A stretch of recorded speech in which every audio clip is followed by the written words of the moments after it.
Hinahapunan ni pinatawag ni Kuya sina Jojo Chai at Alex sa confession room. Meron ako isang task na ipagagawa sa inyo.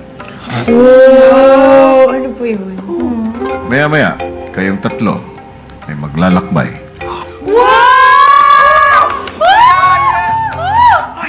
Oh my God! Saan po? Kayo ay pupunta sa isang malayong lugar. Wow! Parang seryoso? Seryoso? Ako sa Mars. Ang feeling ko yun po yung field trip. So mamaya, kailangan yung pumunta sa secret door na matatagpuan sa tapat ng door ng shower. Oh my God! Grabe! Oh my God! Kami naman! Oh my God! Seryoso po Oh my gosh, kuya! Nakabahan ako. Tapos mga horror house pa lang. Naman, kuya, ikaw. Makinig kayong tatlo.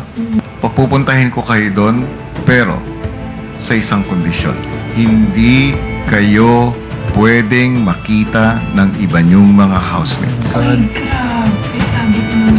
Makalusot kaya sina George, Jai at Alec nang hindi nahuhuli ng housemates. Sorry, Bunso. Wala. Go. Nasa kami about dun sa pangboy. Wait lang guys. Oh my God! At ano ang naghihintay sa kanila? Housemates, welcome to the Mother Time Travel Machine. Oh my God! Time travel! Abangan yan sa pagbabalik ng Pinoy Big Brother Teen Edition 4.